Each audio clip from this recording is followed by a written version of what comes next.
Hi everyone, I just introduced myself, but again, I'm Jess Houghton. I'm a Community Place Planning and Regeneration Officer with SBC.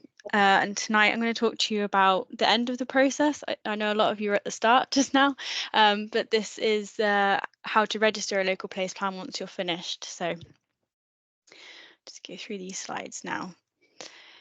So once you have been through the process of producing and finalising your local place plan, you'll need to get it registered with SBC.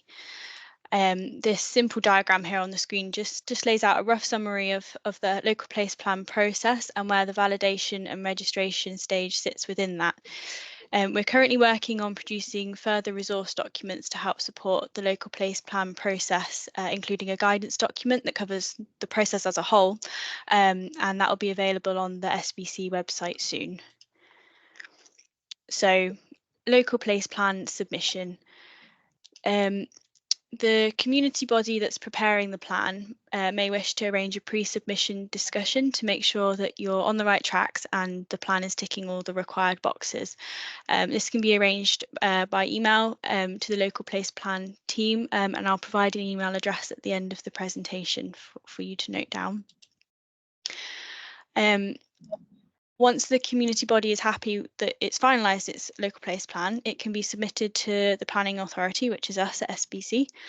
And plans can be submitted along with all accompanying information to localplan@scottborders.gov.uk. Further details on what should accompany the local place plan at submission is detailed in our registration submission checklist, which we will come to later in the presentation.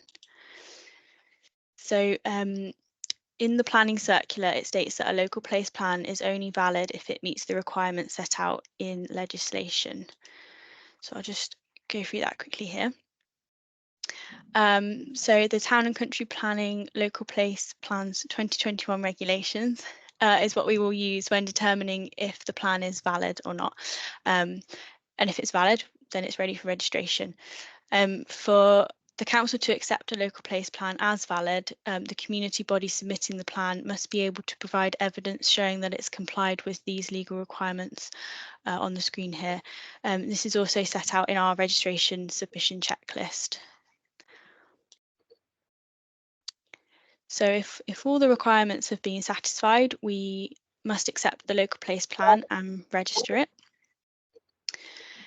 And if the information provided is incomplete, then the plans cannot be registered. And at this point, we would advise the community body that the plan's not valid and give reasons for reaching that decision.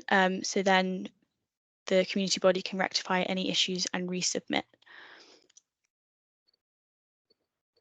So we will aim to review submitted plans within 20 working days and make a decision as to whether the plan can be validated and therefore registered. The proposals contained within submitted local place plans are not assessed for their planning merit or deliverability at the point of registration, and the registration of a local place plan does not guarantee delivery of proposals. Consideration of the contents of local place plans happens separately to the registration process and will occur later once the local place plan has been registered, for example, at the evidence gathering stage of the next local development plan.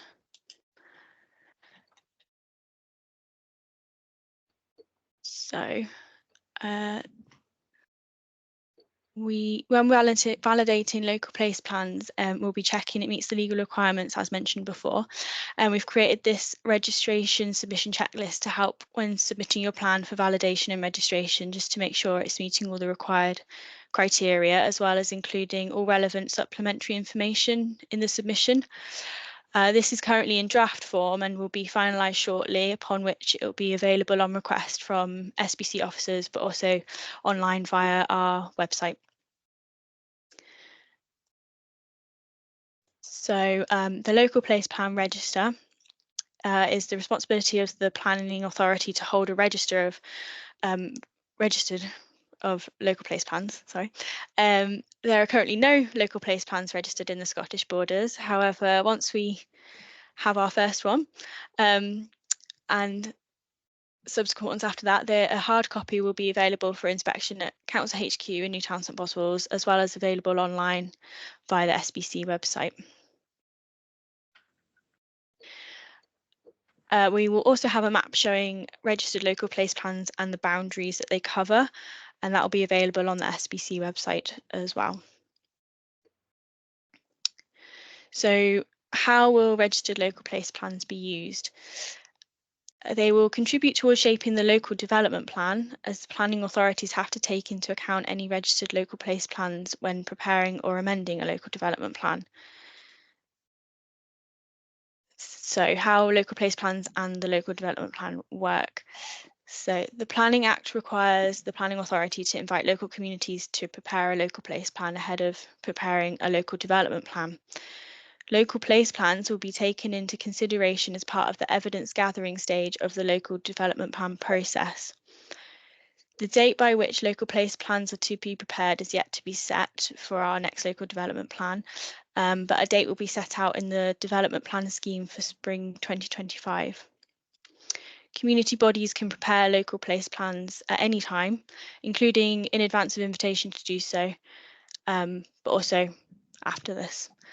Out with the timeframe provided by the planning authority in the invitation, the opportunity to be taken into account in preparing the local development plan will diminish as work to prepare the plan progresses.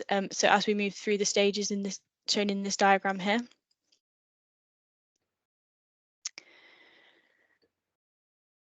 So local place plans aim to improve people's engagement and involvement with the planning system. And community bodies may wish to consider whether the proposals contained within their local place plan may reasonably form part of representations on individual planning applications.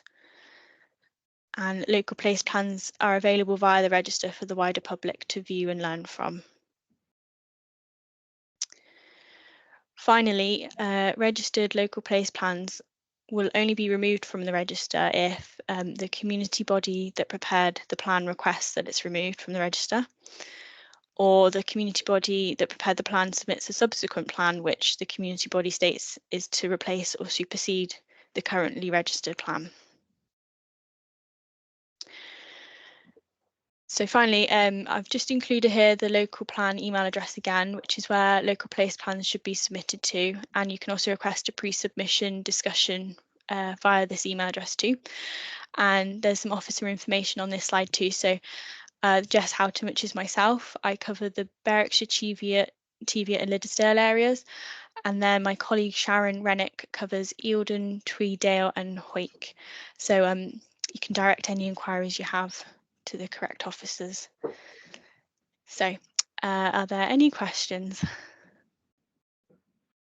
Thanks, Jess.